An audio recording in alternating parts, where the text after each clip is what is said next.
दरम्यान बच्चू कडूंच्या नेतृत्वाखाली सुरू असलेल्या शेतकरी आंदोलनाला मराठा आंदोलक मनोज जरांगे पाठिंबा देण्यासाठी नागपूरला रवाना झालेत। मनोज जरांगे पाटील आंदोलनस्थळी सकाळी 11 वाजेपर्यंत दाखल होतील। ही अटीतटीची वेळ असून शेतकऱ्यांना सर्वांनी सहकार्य करावे असं आवाहन त्यांनी केलंय।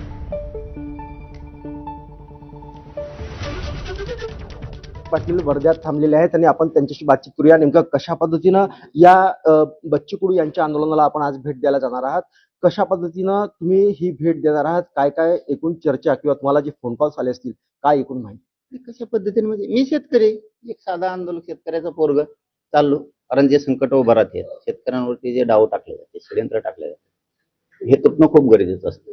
कारण त्यावेळेस माणसाला सुचत नाही, आंदोलन करणाऱ्याला म्हणा कोणाला म्हणा, तर सगळ्या बाजूनं राज्यातल्या शेतकऱ्यांनी सगळ्यांनी जर उचलून धरलं तर रस्ता सापडत असतो। आता काय करायचं, त्या भूमिकेतून आमच्या लक्षात आलं की सरकार जर असे डाव टाकायला लागले, इथं तर आता खूप अटीतटीचा सामना आहे आणि इथं बिकट वेळ आली तर आपण ताकदीनं उभा राहायला पाहिजे म्हणून निघालो। काँग्रेस आणि राष्ट्रवादी काँग्रेस पक्षानं पाठिंबा जाहीर केला होता, यासोबतच विविध राजकीय सामाजिक संघटनांनी सुद्धा पक्ष जाहीर केला होता। अशामध्ये मोठे नेते जे समोर यायला पाहिजे होते ते समोर आले नाही अद्याप, त्यात शरद पवार असतील किंवा आणखी काँग्रेसचे काही मोठे नेते असतील। बघा, आंदोलन उभा करताना कोणाच्या कागदाच्या पाठिंब्यावरती चालत नाही। आंदोलन उभा करताना कोण आपल्यात येईल म्हणून चालवायचं नसतं।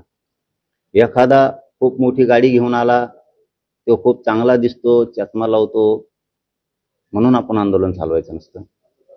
आपण जिद्दीनं आंदोलनात उभा राहायचं असतं। आपल्याला वेदना असायला लागतात, समोरच्या कोणते प्रश्न आहेत त्याच्याबद्दलच्या आपल्याला त्याची जाण पाहिजे, आपण त्याच्यातून आलेलो पाहिजे।